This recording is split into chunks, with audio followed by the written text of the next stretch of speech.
pembelajar, apa kabar? Selamat menunaikan ibadah puasa bagi Anda yang menjalankan. Kita berjumpa kembali di seminar online Indonesia Belajar. Indonesia Belajar adalah sebuah media untuk belajar yang berisi motivasi, inspirasi, dan pengetahuan tentunya dari para narasumber terbaik di Indonesia. Hadir dalam platform mobile aplikasi yang sahabat pembelajar bisa langsung download di Google Play Store maupun di Apple App Store, atau Anda juga langsung bisa klik di website kita di indonesiabelajar.id. Dan bagi Anda yang memiliki Instagram, Anda boleh juga untuk melakukan follow pada Instagram kita di indonesia_belajar.id. Dan sahabat pembelajar jangan lupa juga untuk melakukan follow pada Instagramnya narasumber kita hari ini, yaitu elisusanti.as.a_coach. Jadi Elisusanti as a coach. Dan bagi Anda yang memiliki Facebook, Anda juga boleh untuk melakukan like pada Facebook fanpage kami di indonesiabelajar.id. Dan sahabat pembelajar, kami telah membuat juga sebuah grup WA khususnya untuk Bu Eli. Jadi bagi Anda yang belum masuk ke dalam grup WA, boleh sekali untuk memberikan nomor WA sahabat pembelajar di kolom komentar. Nanti kita akan langsung masukkan Anda ke dalam grup tersebut. Perkenalkan sahabat pembelajar, nama saya Jessica yang akan memandu seminar online kita malam hari ini. Dan seperti biasa setiap hari Rabu, kita menghadirkan seseorang yang luar biasa. Beliau adalah Ibu Eli Susanti, seorang life coach yang tentunya sudah berpengalaman membantu menyelesaikan permasalahan banyak orang. Nah, tentunya beliau sudah hadir di tengah-tengah kita. Kita sapa terlebih dahulu. Selamat malam Bu Eli, apa kabar? Selamat malam Jessica. Semoga sehat, kabar saya baik. Bagaimana kabarmu Jess? Amin, luar biasa sekali. Sehat dan bahagia tentunya ya Bu Eli ya. Nah, sahabat pembelajar dan Bu Eli, hari ini tema kita sangat menarik, yaitu perempuan tegar. Wah, luar biasa sekali ya. Jadi, apakah Anda, sahabat pembelajar, termasuk perempuan tegar, atau Anda ingin menjadi perempuan tegar? Atau Anda merasa sangat lelah ya, atau capek menjadi tegar terus? Atau apakah Anda tidak tahu apa artinya menjadi tegar? Nah, ini hari ini kita akan kupas tuntas mengenai tema kita hari ini bersama Bu Eli. Jadi bagi Anda yang ingin bertanya, Anda juga boleh langsung tulis saja pertanyaannya di kolom komentar ya. Nanti kita bisa bahas satu persatu.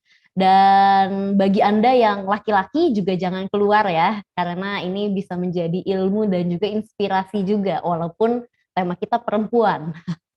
Oke, sahabat pembelajar, tanpa berlama-lama lagi, Bu Eli, bagaimana nih penjelasan mengenai perempuan tegar? Silahkan.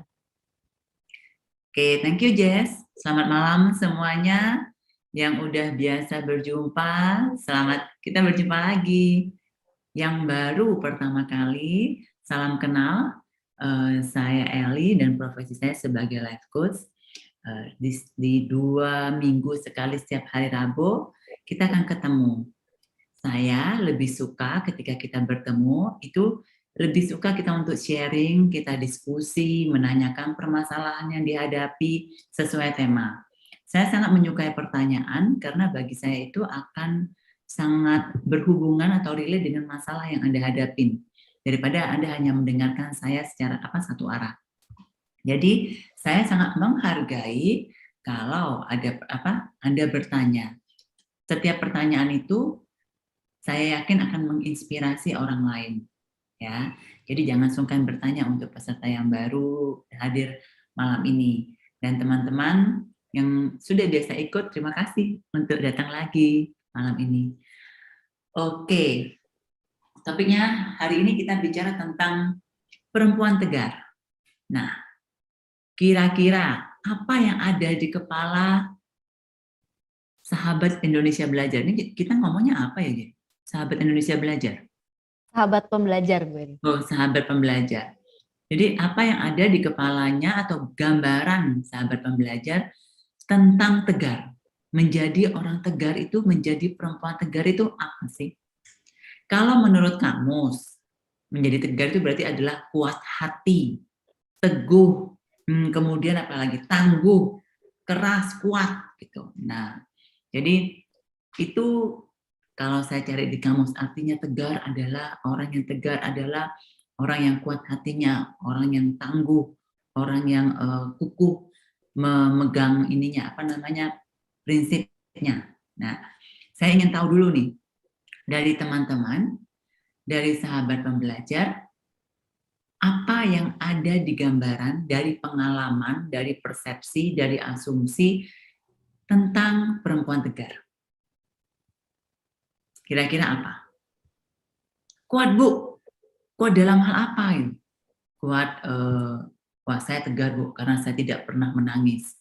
Wah saya kuat, Bu, selama ini saya yang bertanggung jawab terhadap seluruh ekonomi dan perkembangan anak, dan suami saya tidak bekerja. Atau tegar adalah, waduh, dari kecil saya menghadapi masalah begitu banyak yang menyakitkan, tapi saya bisa bertahan dan saya baik-baik saja. Atau bahkan sekarang saya bahagia, misalnya begitu. Nah, kenapa saya kali ini mengangkat topik ini? Yang pertama, alasan yang sebenar-benarnya adalah saya bingung topiknya mau apa. Karena udah kebanyakan topik selama 2 tahun ini ya. Bu, apa topiknya lagi yang mau saya bahas gitu ya. Udah banyak sekali topiknya. Nah, tapi yang lain adalah 2 bulan terakhir ini, beberapa kasus yang saya terima, klien saya, itu juga cukup banyak yang topiknya ketika permasalahannya dibahas, ketika kita sudah sesi, ujung-ujungnya adalah tentang ketegaran.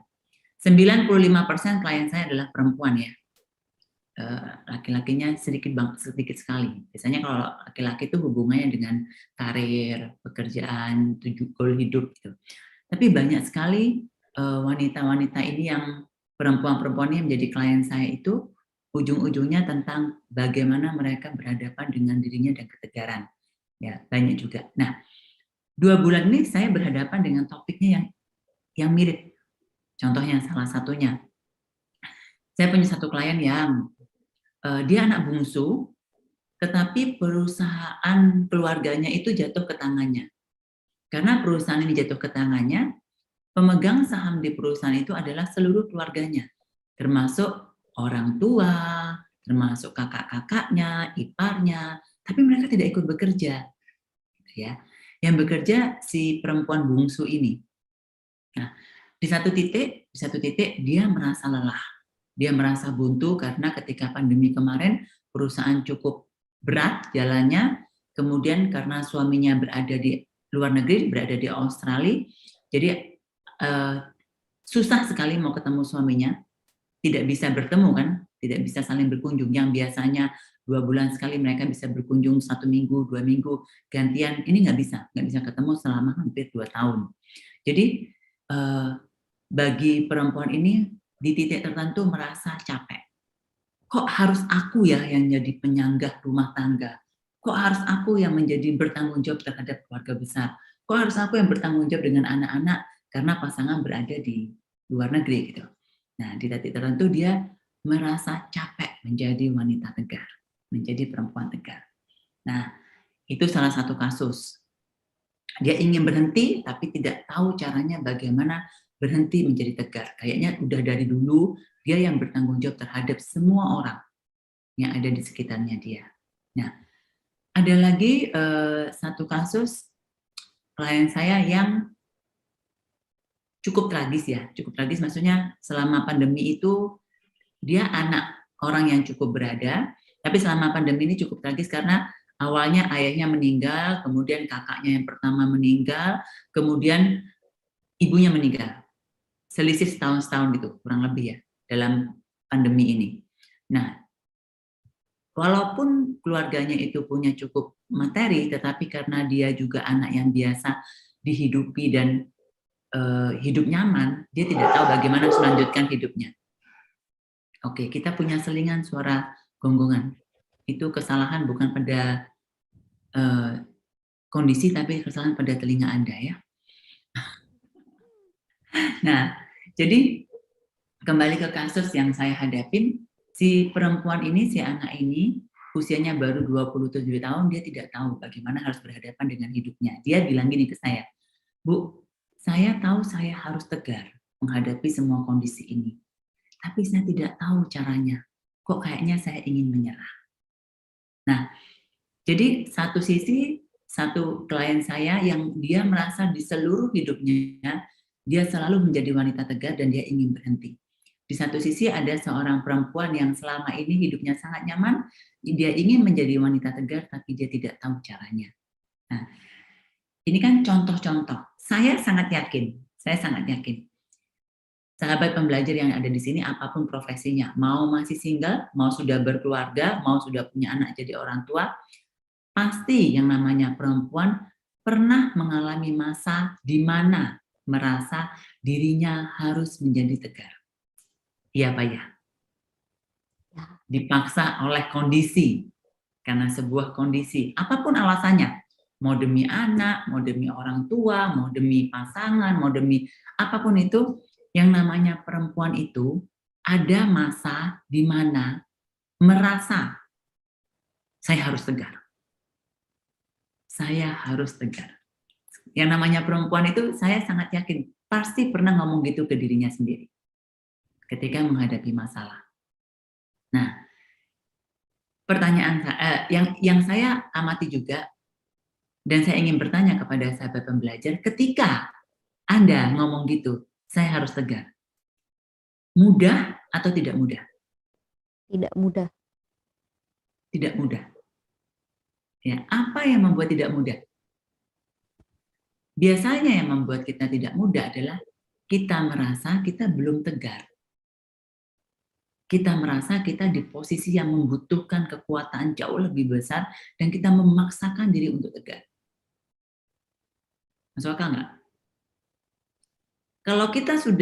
Kalau masalah yang dihadapi lebih kecil daripada kemampuan kita kan tidak merasa kita butuh tegar. Ketegaran kita, kekuatannya kita itu dibutuhkan atau kita merasa kita butuh ketika kita merasa masalah yang kita hadapi dalam hal apapun itu lebih besar daripada kemampuan yang kita pikir kita punya. Kemudian kita merasa gini, saya harus tegar. Ketika kita mengatakan itu, sebenarnya kita merasa masalah yang kita hadapi jauh lebih besar atau lebih besar daripada kemampuan kita. Ya kan? Nah, saya akan ambil contoh kasus klien saya yang pertama, yang dia bilang dia capek jadi tegar. Sebelum masalah beruntun, perusahaan juga lagi down, kemudian dia nggak bisa ketemu sama suaminya bertahun-tahun, kemudian anaknya yang pertama akhirnya jadi klien saya juga, bermasalah dengan pelajaran, 40 tugasnya tidak dikerjakan, dan dia taunya dari miss-nya, dari gurunya. Setelah anaknya tidak mengerjakan. Kenapa dia baru tahu? Karena dia juga sibuk mengurusin perusahaan keluarga. Nah, dia merasa capek menjadi tegar.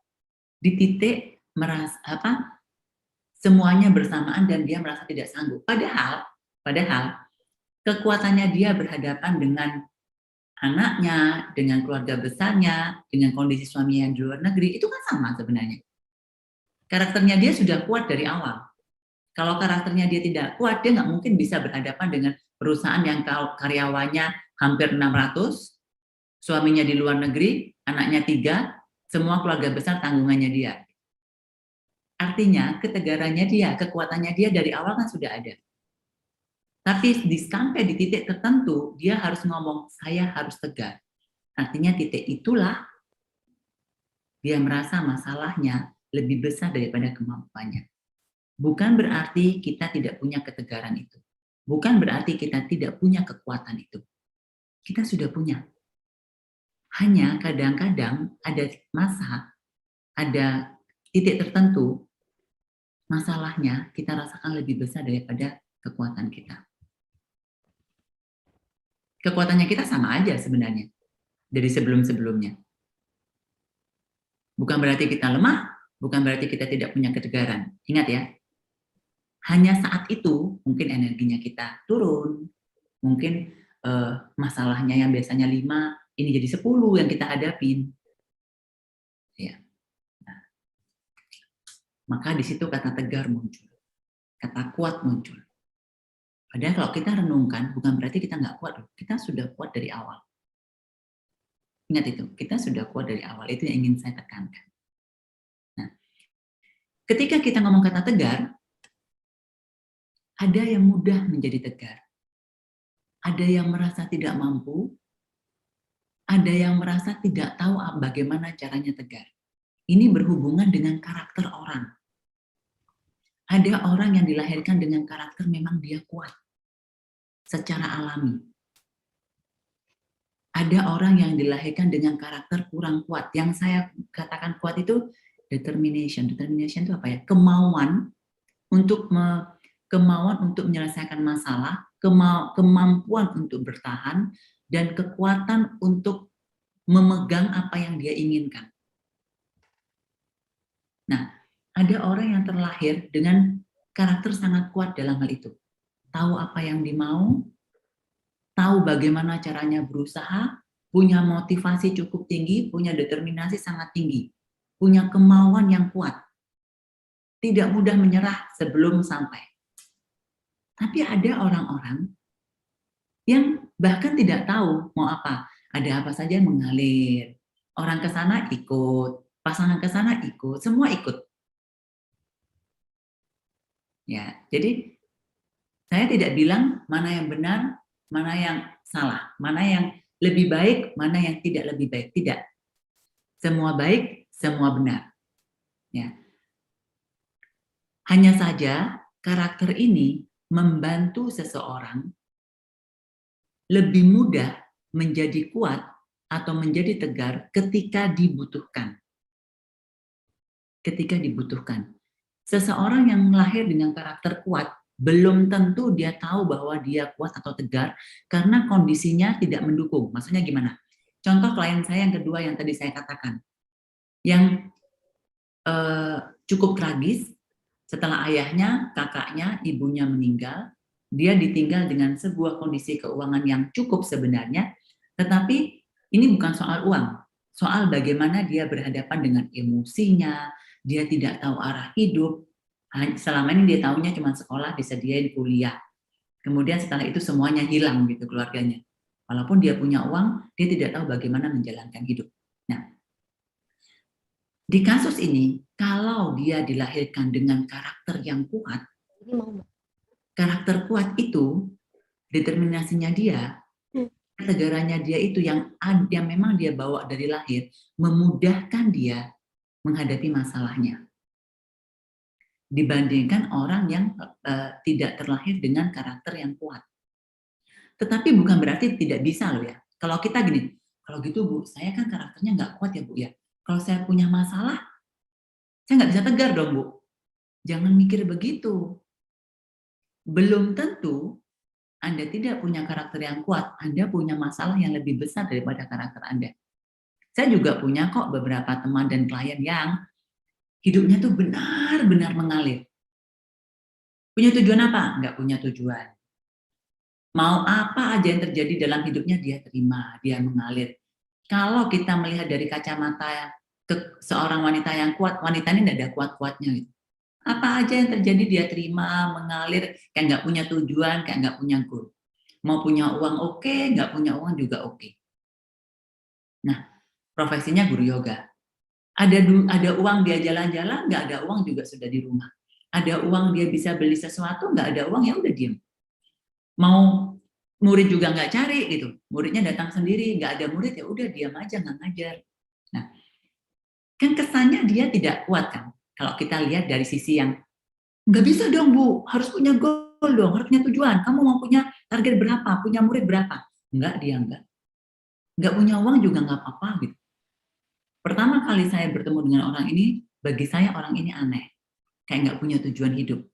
Tetapi setelah dengan berjalannya waktu dan ketika saya berada di titik ini, saya ada masanya mengagumin orang-orang seperti itu. Orang-orang yang menurut saya bisa kuat, punya kekuatan, punya ketegaran, punya ketabahan, menerima apapun yang terjadi. Tanpa ingin merubah kondisinya. Diterima. Nah, itu kan ketegaran yang berbeda.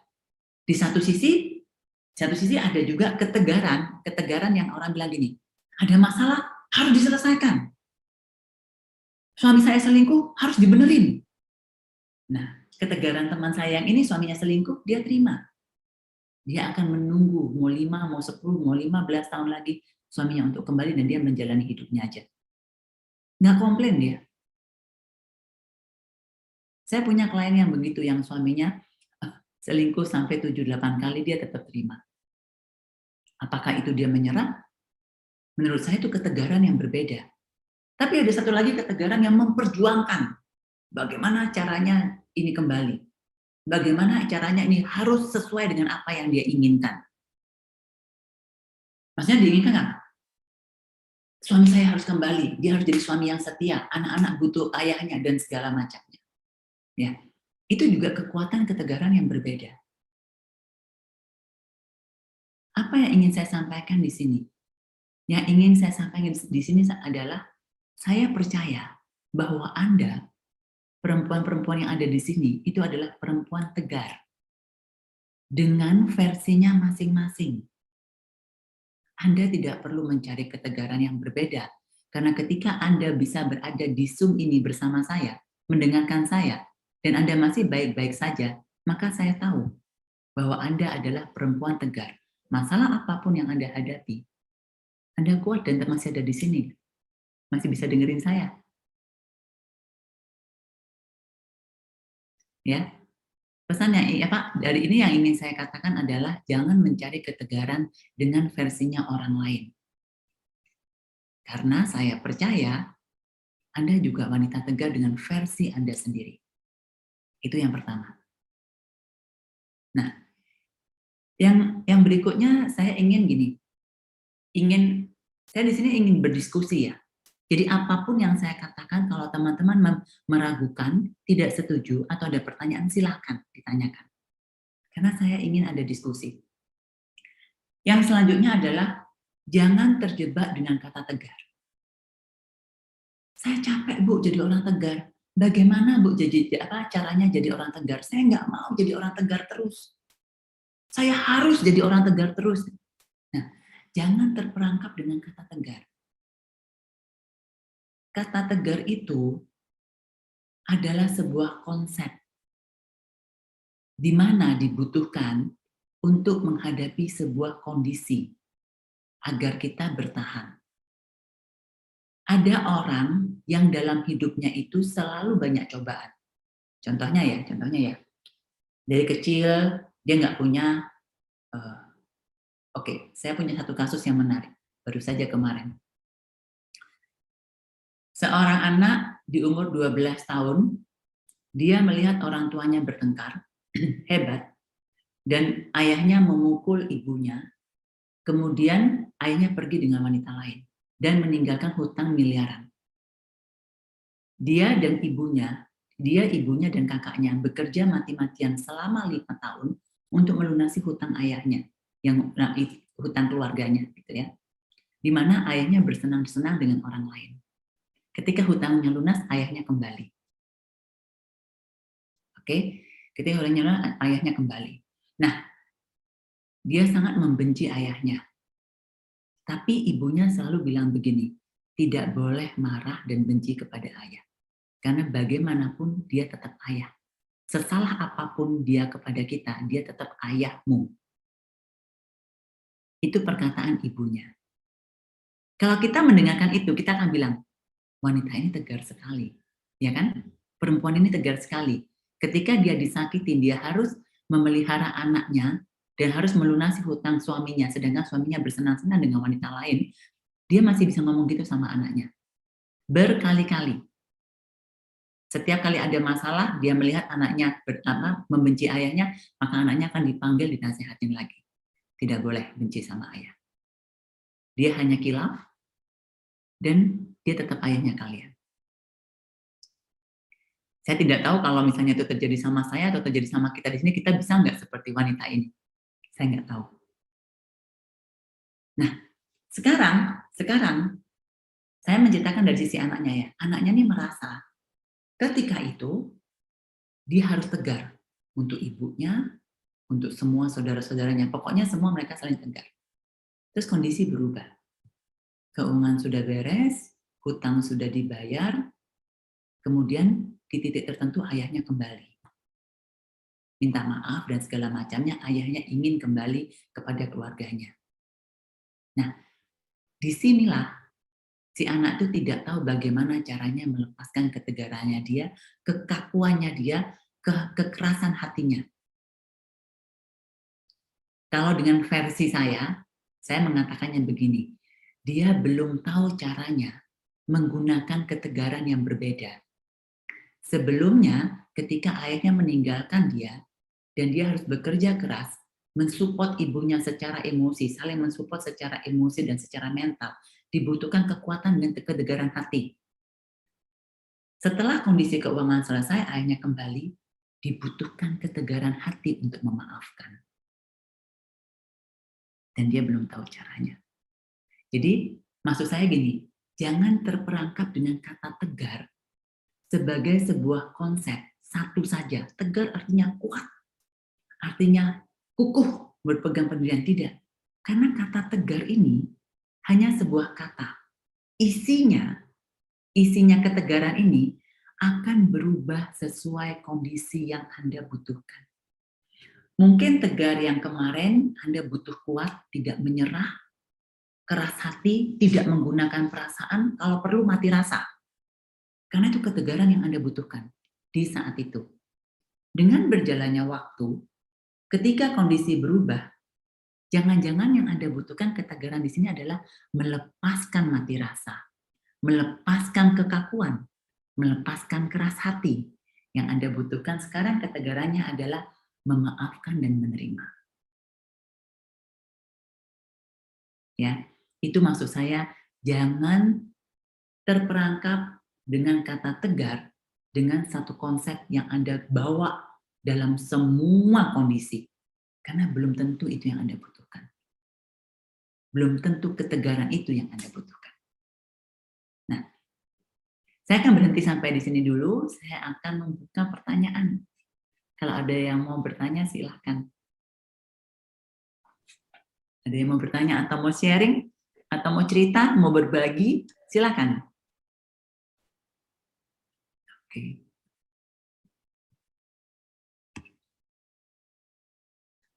Saya buka chat ya. Dari Yulin, topik diulang lagi nggak apa-apa Bu Eli buat pengingat. Oh iya. Terima kasih Yulin. Serius, karena saya itu sudah melihat topik saya ya, kayaknya kok udah semua ya. Apa ya, saya butuh pencerahan, saya butuh ide dari teman-teman. Mau topik apa untuk 2 minggu lagi? Oke, ini ada yang tulis juga, ketegaran adalah menerima kenyataan. Tegar adalah mati rasa. Kemudian tanggung jawab di balik kata tegar, Bu. Artinya tegar punya tanggung jawab. Ya, menjadi tegar terus itu lelah. Ada pertanyaan, bagaimana ya Bu kita tahu karakter kita kuat atau tidak? Gini, mengetahui karakter kita kuat atau tidak itu membantu kita. Nah, kalau misalnya mau tahu, sebenarnya ada berbagai macam tes kepribadian ya. Silahkan tes aja ke psikolog untuk tahu sebenarnya karakter saya apa. Hanya kalau dari saya, kepribadian kita itu tidak berhubungan langsung, tidak selalu berhubungan apakah karakter kita kuat. Biasanya karakter kuat itu dibangun dari kondisi. Biasanya. Karakter bawaan kita itu membantu. Contohnya gini, anak yang punya karakter dominan, anak yang punya karakter compliance misalnya, tapi dia dimanja. Dimanja dalam arti kondisinya dia, itu semua enak, semua lancar, baik-baik aja.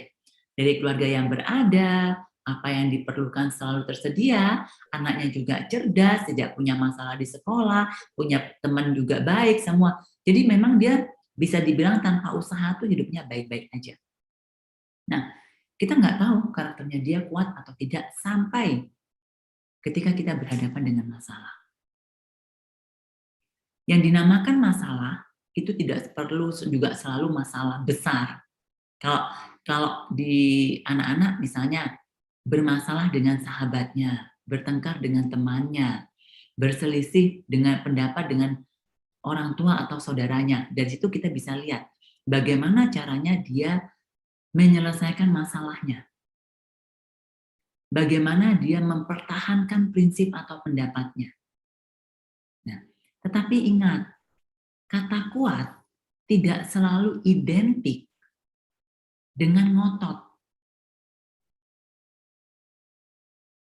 Ya, bukan berarti kuat itu kita ngotot. Bukan berarti kuat itu kita memaksa, bukan. Ya, kita akan punya versi kuat masing-masing. Bagi saya pribadi, kuat adalah ketika kita bisa berhadapan dengan masalah apapun yang kita anggap masalah, dan kita baik-baik saja. Itu artinya kita kuat. Caranya macam-macam. Bisa dengan ngotot, bisa dengan menerima. Sama kuat. Cuman konsep yang berbeda. Oke. Semoga itu menjawab ya, Yesi yang bertanya bagaimana kita tahu bahwa kita punya karakter kuat. Kalau Yesi tanya saya akan jawab Yesi punya karakter kuat. Itu dari sudut pandang saya. Karena sampai sekarang kamu baik-baik aja. Coba kamu toleh ke belakang. Masalah apa saja yang sudah kamu hadapi? Yang sudah bisa kamu lalui? Dan sampai saat ini kamu juga baik-baik saja. Itu menunjukkan kamu punya karakter kuat. Ya. Oke, ini ada pertanyaan. Apakah bisa ketegaran ini diterjemahkan sebagai kemampuan bertahan atau bersikap untuk terus menjalani yang dipilihnya dalam keadaan di mana kita merasa tertekan atau sejenisnya? Bisa. Apakah bisa? Jadi tegar maksudnya di sini adalah kita terjemahkan, kita bertahan menjalani pilihan hidup kita. Bisa. Bisa juga dibilang begitu. Artinya Bu, kalau saya tidak bertahan dan saya merubah pilihan hidup saya nggak tegar dong. Enggak juga. Akan sangat, kita tidak bisa mengeneralisasi begitu. Karena di titik tertentu, ketika kita berhenti atau kita stop untuk bertahan dan memilih jalan yang berbeda, jangan-jangan itu adalah ketegaran yang berbeda. Ketegaran untuk menerima kenyataan bahwa ini sudah tidak bisa dilanjutkan. Dan itu menyakitkan. Contohnya, apa ya? Saya akan memberikan contoh yang ekstrim yang kita nggak bisa apa-apa. Ibu yang kehilangan anaknya. Kehilangan maksudnya gimana? Anaknya meninggal. Kan ada yang bilang bahwa hal yang paling menyakitkan adalah ketika orang tua yang mengantar anaknya ke kematian. Bukan anak yang mengantar orang tua, itu kan biasa. Tapi kalau orang tua yang mengantar anaknya ke kematian, itu kan menyakitkan. Ya. Dia tidak bisa bertahan untuk terus punya anak. Dia tidak bisa bertahan untuk menjalankan pilihan ketika dia memutuskan dia hamil dan melahirkan anak dan membesarkan anak. Tapi di titik tertentu anaknya harus meninggal duluan. Mau bagaimana? Ini saya memberikan contoh yang ekstrim ya. Nah, artinya di situ dia harus melepaskan impiannya, melepaskan pilihannya bahwa dia bisa menjadi seorang ibu atau dia bisa punya anak yang meninggal itu. Berarti kan ketegarannya adalah melepaskan impian atau melepaskan pilihannya. Ini kalau saya memberikan contoh di mana kita tidak bisa memilih lagi jalan itu. Nah, tapi biasanya yang dimaksud dengan pertanyaan ini adalah pilihan, oke, saya mau berbisnis A.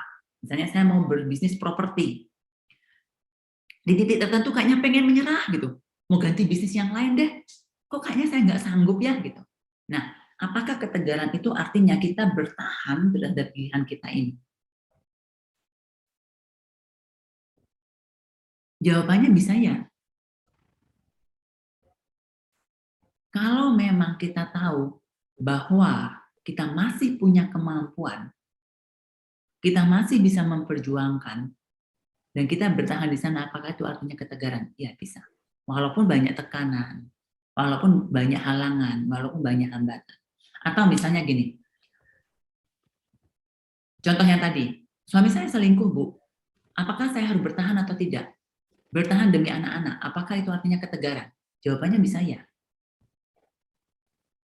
Tapi apakah kalau saya memutuskan saya mau berpisah artinya ketegaran?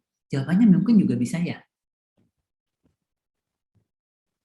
Yang ingin saya sampaikan atau garis bawahi adalah kita tidak bisa mengeneralisasi. Jangan terpaku dengan konsep tegar bahwa kita harus bertahan, kita harus kaku memegang sesuatu. Ya. Karena kata tegar itu bagi saya adalah kemampuannya kita menyelesaikan masalah dan kita baik-baik saja. Bagaimana caranya kita menyelesaikan masalah? Tiap orang akan berbeda. Sesuai kondisinya, sesuai kemampuannya, sesuai dengan karakternya, sesuai dengan goal hidup yang dipilihnya, sesuai dengan belief sistemnya, sesuai dengan tujuan hidupnya, sesuai dengan prioritas hidupnya. Orang macam-macam. Bagaimana cara menyelesaikannya? Oke. Baik, Bu Eli. Ini ada yang bertanya private. Saya akan bacakan. Bu Eli, gimana kalau terhadap orang yang kita berusaha tegar, kita sudah give up untuk memperbaiki relationship? Seperti ya udahlah, so what?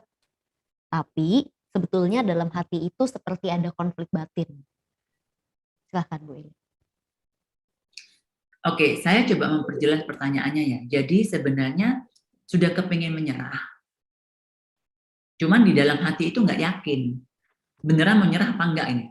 Ini dipertahankan apa enggak ya? Atau sebaiknya aku menyerah ya? Aku udah capek gitu. Berusaha gitu kan ya.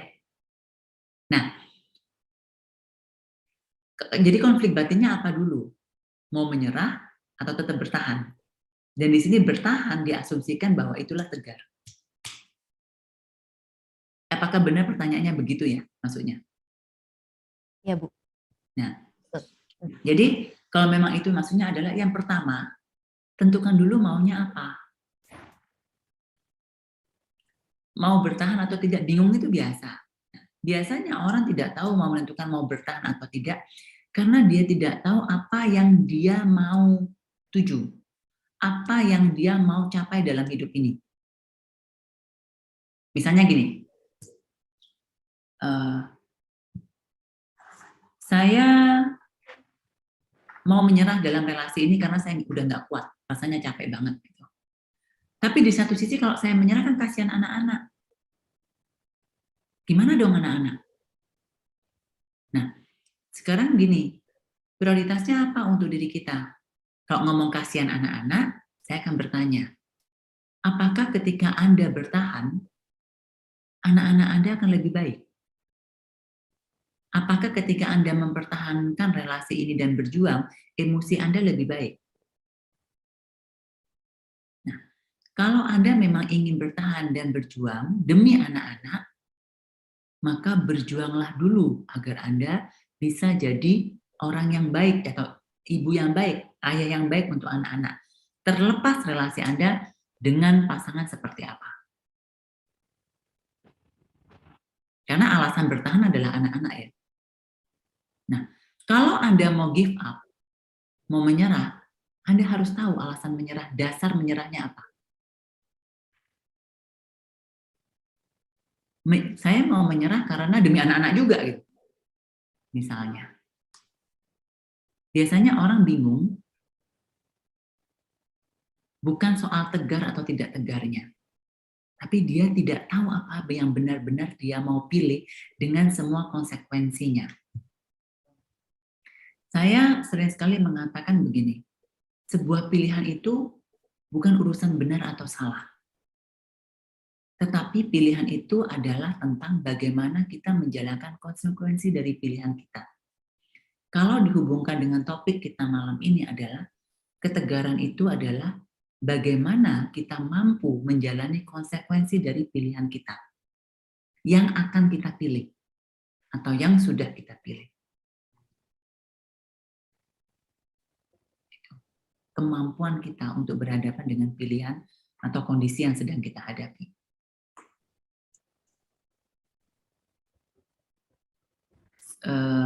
J, boleh diulang J pertanyaannya J?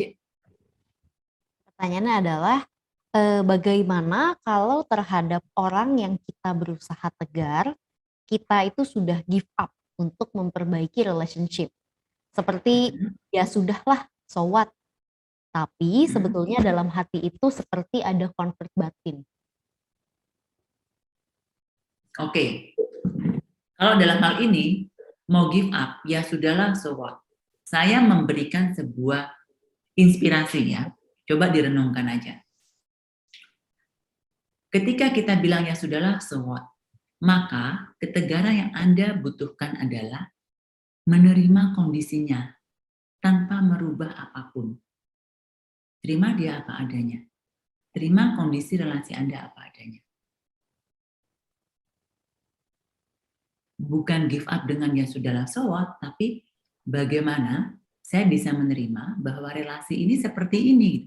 Misalnya, saya sebenarnya ingin merubah relasi saya untuk menjadi mesra, bisa komunikasi dengan baik, bisa diskusi dengan baik, tapi ini saya ngomong jangan sama suami lah, sama ayah misalnya gitu.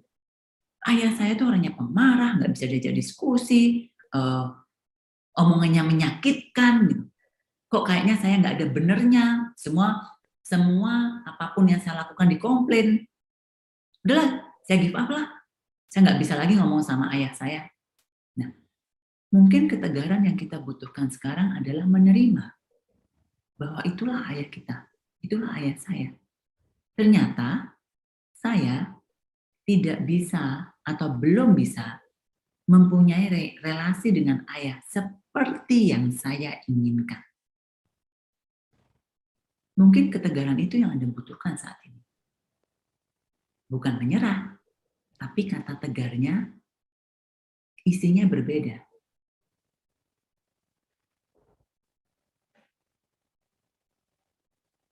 Itu. Ya, semoga ini memberikan inspirasi dan membantu apapun yang Anda hadapi. Yap. Ini sudah ada komentar dari yang tadi bertanya, terjawab banget. Terima kasih, Bu. Terima kasih. Oke. Ini ada pertanyaan dia di chat box. Yes. Tegar itu kemampuan dari untuk beradaptasi menjadi seperti air yang mengikuti wadahnya. Tapi perasaan hati dan pikiran dalam mengambil keputusan itu hal yang berbeda. Tergantung pengetahuan dan karakternya ya, Bu. Ya, bisa dikatakan begitu, Bu. Jadi saya ingin memberikan sebuah renungan, pemikiran, inspirasi ya bisa dibilang gitu. Yuk, kita jangan terkotak, kita jangan terpaku dengan kata tegar, artinya kuat, bertahan, kuat-kuat, tidak. Itu salah satunya. Tapi yang namanya tegar itu ya, bagaimana kemampuan kita berhadapan dengan apapun yang ada di hadapan kita. Caranya macam-macam. Bisa dengan kuat, dengan kukuh, dengan ngotot, bisa dengan menerima, melepaskan, dan memaafkan. Itu juga ketegaran. Ya. Itu ya. Ini juga ada pertanyaan, Ibu bagaimana kalau saya menghargai ayah saya, tapi sebenarnya saya masih membencinya. Jadi kayaknya hubungan kami itu aneh dan mati rasa. Nah, kalau ini berhubungan dengan ayah ya, saya kok kebetulan tadi ngasih contohnya ayah juga ya. Mungkin kali ini dibutuhkan ketegaran bahwa itulah ayah kita dengan karakternya. Mungkin ketegaran yang dibutuhkan saat ini adalah penerimaan bahwa hubungan kamu dengan ayah itu aneh. Tidak seperti orang lain. Dan ketika hubungannya saya dengan ayah saya itu tidak seperti orang lain, aneh, dibutuhkan ketegaran untuk menerima. Ternyata hubungan saya sama ayah saya berbeda dengan impian saya. Ya. Percaya saya, menerima seseorang apa adanya, itu dibutuhkan ketegaran yang luar biasa. Menerima sebuah kondisi apa adanya, itu juga dibutuhkan ketegaran yang luar biasa. Ya. Merubah sesuatu, itu juga dibutuhkan ketegaran yang luar biasa. Jadi merubah sesuatu dan menerima sesuatu sama-sama dibutuhkan ketegaran. Dengan versi ketegaran yang berbeda.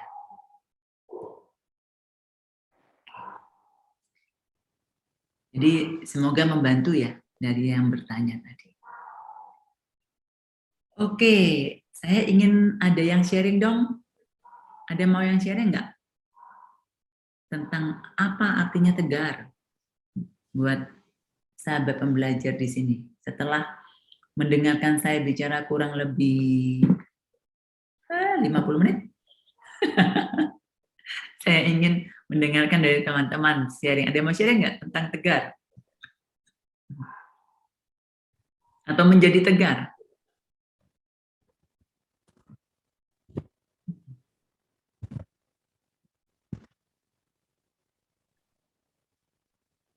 Kalau tidak ada, ya ini sudah waktunya juga ya kita selesaikan. Kalau tidak ada, saya ingin menyimpulkan apa yang kita bicarakan hari ini adalah tegar, kata tegar menjadi perempuan tegar.